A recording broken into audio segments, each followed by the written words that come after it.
वृंदावन का जो स्थान है, जब एक छोटे से घर में माँ नीलमानंद जी ने एक विशाल शिव शिष्यों के परिवार की स्थापना की है, तो बैठने में भले आपको कभी यहाँ कभी वहाँ बैठना पड़े, लेकिन दिल में जगह कम नहीं है।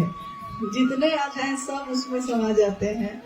तो साहब दीदी के का ये प्रांगण, इसमें सभी गुरु भाई गुरु बहन जो उपस्थित हैं, हमारा घर है, ये अपनी जगह है।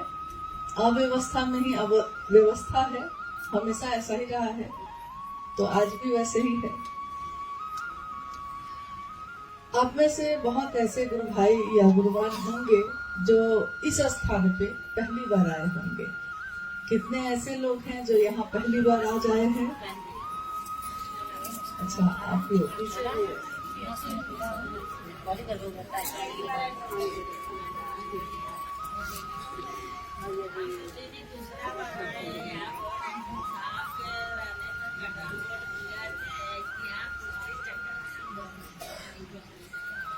ठीक है, ठीक है,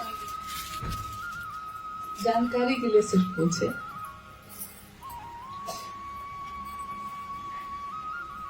हम में से जिसने भी महादेव को अपना गुरु बनाया है, जिस दिन हमारे जीवन में ये संदेश आया कि महादेव को अपना गुरु बनाइए, हो सकता है उस समय मेरे मन की या आपके मन की अवस्था कुछ और रही हो। किसी के घर में कोई बीमार है, इसलिए महादेव को गुरु बना लिया। किसी को संतान नहीं होती है, इसलिए महादेव को गुरु बनाया। किसी को सुख चाहिए, किसी को शांति चाहिए, किसी को वैभव चाहिए, किसी को ऐश्वर्य चाहिए। छोटी छोटी कामना है हमारी, छोटी छोटी मांग है। साहब कहते हैं कि गोरी तेरा आंचल कितना है, एक आंचल में अगर समाना चाहिएगा, कितनी चीजें समा सकते हैं, कितना ले सकते हैं, लेकिन मैं शिव का शिष्य हरिनारायण शिव देना चाहता हूँ। और शिव आंचल में नहीं आते हैं, महादेव तो हृदय में आते हैं। महादेव को लेने का पात्र तो है आपका हमारा हृदय, मन। इसीलिए जब साहब श्री ने शिव को गुरु बनाने का आह्वान किया, इसके साथ उन्होंने 3 सूत्रों का निरूपण किया है। 3 सूत्र। बहुत लोग कहते हैं कि हाँ इसको काम समझ लीजिए। काम समझिएगा तो बोझा बन जाता है। काम जब हम समझते हैं कि ये काम है और हमको करना पड़ेगा, तो कभी कभी हमारे लिए वो बोझ भी हो जाता है। लेकिन जब हम ये समझते हैं कि ये मेरा दायित्व है, ये मेरा कर्तव्य है, ये मेरी कृतज्ञता है, तो ये मेरे लिए बोझ नहीं होता है। कृतज्ञता में यानी झुककर एहसान मानते हुए अगर हम किसी के लिए कुछ करना चाहते हैं, तो वो हम कितना भी कर ले हमको कम लगता है। और इसीलिए लगातार सभी शिव के शिष्य अपने गुरु के लिए कृतज्ञ होकर 3 सूत्रों का निर्वाह करते हैं। 3 सूत्रों को करने के पीछे साहब श्री ने कहा है कि जो 3 सूत्र स्वार्थ में करेगा तब भी, यानी अपनी मांग लेकर, अपनी मनोकामना लेकर, छोटी छोटी मांग लेकर भी अगर कोई करता है, मन में कुछ दूसरी इच्छा है तब भी करता है, अगर यानी स्वार्थ के साथ करता है, इच्छा के साथ करता है, कुछ चाहिए इसलिए करता है, तब भी 3 सूत्रों के परिणाम तो सुंदर होंगे ही, तब भी होंगे।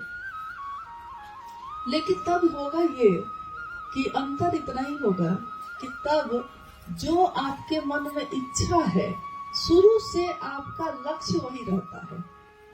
महादेव आपका लक्ष्य नहीं है, महादेव आपकी मंजिल नहीं है। महादेव के पास जा रहे हैं क्योंकि महादेव से चाहिए। तो ये काम तो हम लोग पूर्व में भी करते रहे हैं। जब हमारे घरों में पूजा होती रही है शिव की, तब भी तो हम मांग लेकर ही गए हैं। तो पहले भी तो हम अपनी मनोकामना की पूर्ति के लिए महादेव की पूजा करते ही रहे। यहाँ शिव की शिष्यता इस मायने में थोड़ा अलग है। 3 सूत्रों का निर्वहन जब निस्वार्थ भाव से हम करते हैं, यानी कुछ चाहिए नहीं आपसे, बस आप अच्छे लगते हैं। एक दिन एक आवाज ने साहब से कहा कि कि तुम इतनी परवाह करते हो सबकी, क्यों? साहब ने यही उत्तर दिया, क्योंकि शिव मुझको अच्छे लगते हैं, अपने लगते हैं। तो जो शिव अच्छे लगते हैं, अपने लगते हैं, तो हम उनके लिए करना चाहते हैं, कुछ भी करना चाहते हैं। इसलिए तीनों सूत्रों को जब करते हैं तो यहाँ हो गया निस्वार्थ भाव से, यानी कोई स्वार्थ नहीं है आपसे, बस आप अपने हैं इसलिए कर रहे हैं आपके लिए। ये इच्छा के साथ, इस मनसा के साथ अगर तीनों सूत्र कोई करता है तो ये सही मायने में गुरु के लिए कृतज्ञता ज्ञापित करती है। यानी गुरु के लिए कृतज्ञता अगर आप व्यक्त कर रहे हैं, दे रहे हैं, तो ये तब होगा जब तीनों सूत्र तो किया आपने, लेकिन महादेव के लिए किया, अपनी कामना के लिए नहीं किया। अपनी कामना के लिए कीजिएगा तब भी कामना तो पूरी होगी ही होगी, क्योंकि गुलाब का फूल कभी भी खुशबू ही देता है, वो कभी दुर्गंध नहीं दे सकता। चाहे उसको मसल के फेंक भी दे कोई, गुलाब कहाँ उसको श्राप देता है, गुलाब कहाँ उसको दुर्गंध देता है। यानी डाली पे छोड़िए तब भी, काट के फूलदान में सजाइए तब भी, और मसल कर फेंक दीजिए तब भी गुलाब खुशबू ही देता है। इसी तरह शिव की शिष्यता में शिव का नाम लेना अविश्वास में लीजिए तब भी परिणाम में सुगंध ही है, विश्वास के साथ दीजिए तब भी परिणाम में सुगंध ही है। कोई श्रद्धा नहीं है तब भी परिणाम इतने ही सुंदर है, और श्रद्धा ही श्रद्धा है, समर्पण ही समर्पण है, तब भी इतनी ही खुशबू है। यानी परिणाम एक ही होगा। किसी भी माध्यम से, किसी भी तरह से अगर महादेव से हम सटे रहे, हरि से लागी रहो रे भाई, तेरा बनत बनत बन जाए।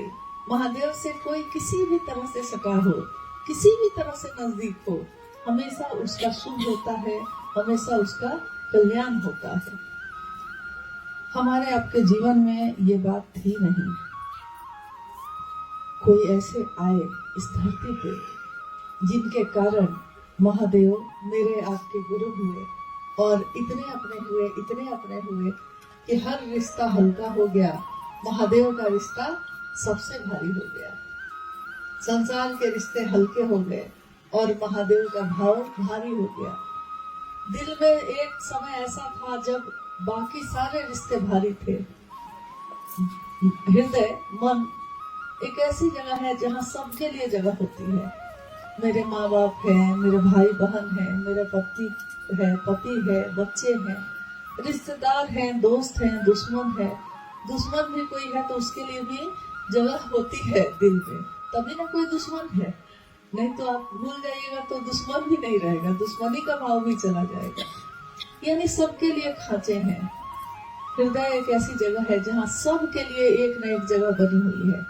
साहब श्री ने कभी नहीं कहा कि सबको बाहर निकाल दो और महादेव को ले आओ। उन्होंने कहा कि सबको रहने दो, बस उसमें एक खांचा, एक स्थान, एक जगह महादेव के लिए भी रखिएगा। और महादेव जैसे सब अपने हैं, वैसे ही सिर्फ महादेव को अपना समझिएगा। लेकिन धीरे धीरे होता ये है कि सारे खांचे में महादेव ही स्थान लेते चले जाते हैं। इसके लिए हम लोग कोई प्रयास नहीं करते, कोई कोशिश नहीं करते। जिस तरह हमारा बच्चा पैदा होता है तो छोटा सा होता है, लेकिन हमारी आंखों के सामने ही वो जवान हो जाता है, हमारी आंखों के सामने ही बड़ा होता है। हम प्रतिदिन उसको देखते हैं, प्रतिदिन साथ रहते, खाते, पीते, सोते हैं, लेकिन वो कब अनायास, कब वो बड़ा होता चला जाता है, कब वो युवा होता चला जाता है, हमें पता भी नहीं चलता। हम घर में, आंगन में पौधे लगाते हैं, छोटे पौधे, कोमल, कोई अपने पैरों से अगर रौंद दे तो खत्म हो जाए, लेकिन एक दिन वो पौधा इतना विशाल हो जाता है कि कितने लोग घर के उसके नीचे बैठकर छाया लेते हैं। हमारी आंखों के सामने ही वो पेड़ भी बड़ा हुआ, लेकिन आपकी आंखें नहीं देख पाती। इन आंखों से किसी भी सूक्ष्म चीजों का बढ़ना नहीं देखा जा सकता, लेकिन मन से महसूस किया जा सकता है। हर दिन आप देखते हैं उसमें नई पत्तियां लगी हैं, नए कोफल हैं, नई कलियां हैं, हर दिन आप देख रहे हैं।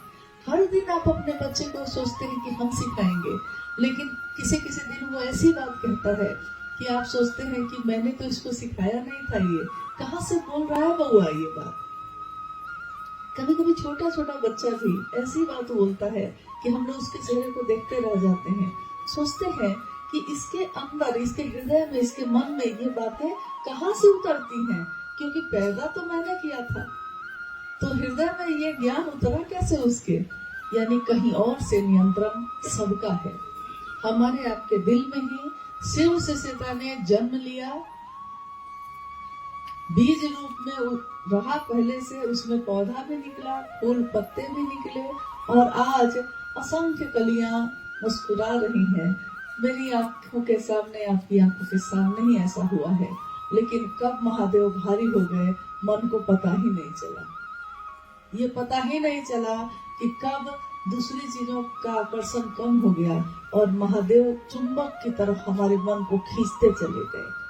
साहब श्री लिखते हैं कि मैं एक लोहे के टुकड़े की भांति हूँ, छोटे लोहे के टुकड़े की भांति। शिव का बलात्, बलात् मतलब होता है कि एक तरह से जबरदस्त, मैंने नहीं कुछ किया है, उधर से ही खिंचाव है, जबरदस्त खिंचाव है। बलात् प्रबलतम आवेश मुझको अपनी तरफ खींचता रहा। कब ऐसा हुआ मुझको पता भी नहीं है। मैं तो एक लोहे के टुकड़े की भांति उनके तरफ, उनके आकर्षण में खींचता चला गया। मैं नहीं जानता कि ये कैसे हुआ।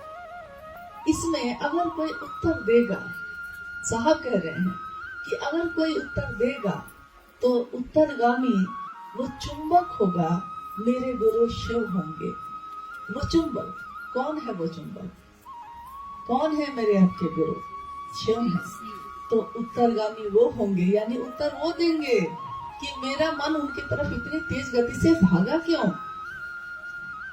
इसका कारण है, कारण ये है कि चुंबक का तो स्वभाव है कि खींचता है, लेकिन चुंबक की एक परिधि होती है, एक सीमा होती है उसके चारों तरफ। हमारे बच्चे जो पढ़ते हैं छोटे छोटे चुंबक लेकर घूमते हैं, तो जब लोहा के नजदीक जाते हैं तो वो चुंबक लोहा को अपनी तरफ खींचने लगता है।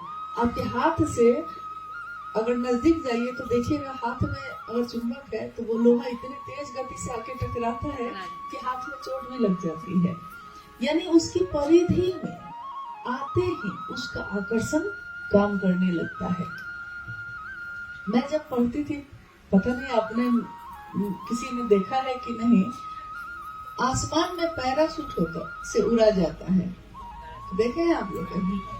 हाँ, तो जब विद्यार्थी जीवन में मुझको एक मौका मिला कि पैराशूट सेलिंग का ट्रेनिंग जो हमारे जिला में हुआ, उसके बाद दिल्ली में सिलेक्शन हुआ जिसमें मैं गई। उस पैराशूट का जमीन पे आना ऐसा ही अनुभव देता है कि जैसे ही जब आप हवाई जहाज से कूदिएगा पैराशूट बांधकर, तो तेजी से नीचे गिरने लगिएगा, आकर्षण काम नहीं कर रहा है तेजी से। अगर वैसे गिरते चले गए तो जमीन पे गिरिएगा तो टुकड़े टुकड़े हो जाएंगे। लेकिन जैसे ही पृथ्वी का गुरुत्वाकर्षण जहां से काम करता है, जैसे ही उसकी परिधि में पैराशूट के साथ आते थे हम लोग, गति धीमी भी हो गई, पैराशूट खुल गया है, गति धीमी हो गई, लेकिन पृथ्वी जमीन तेजी से खींच भी रही है तेजी से।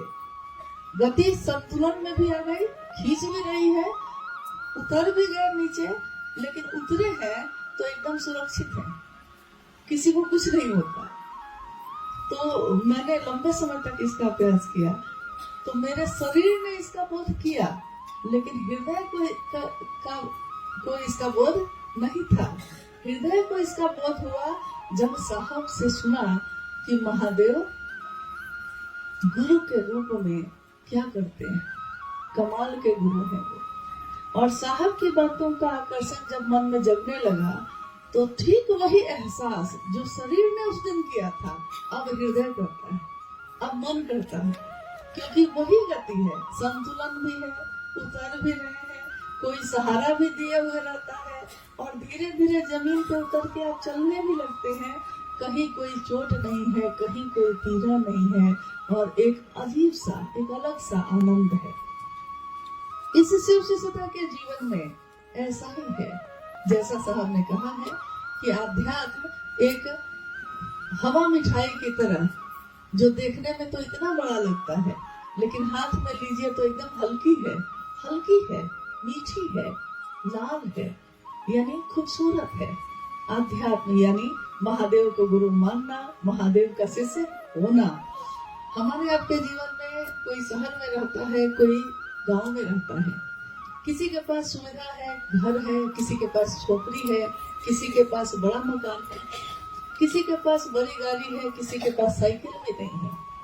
यानी जीवन में विसंगतियां हैं, विचारों में भी विसंगतियां हैं, जीवन में भी अलग अलग तरीके का जीवन है सबका, मन भी अलग अलग तरह का है, विचार भी अलग अलग तरह के हैं, लेकिन इन सारी चीजों में संतुलन देते हैं हमारे गुरु शिव और सबको समान रूप से अपने आकर्षण में खींचते चले जाते हैं। नहीं तो आज हम में से, आप में से करोड़ों लोग शिव को अपना गुरु बनाकर चलते नहीं चले जाते और आज जो परिणाम हमारे आपके जीवन में उतरा है, ये नहीं उतरा होता। लेकिन आज जो भी हमारे आपके जीवन में मिला है, वो उसके मूल कारण तो हमारे गुरु शिव हैं और शिव को देने वाले वर्ण गुरु भ्राता साहब श्री हैं। ममता से उसका पोषण करने वाली हमारी माँ नीलमानंद है।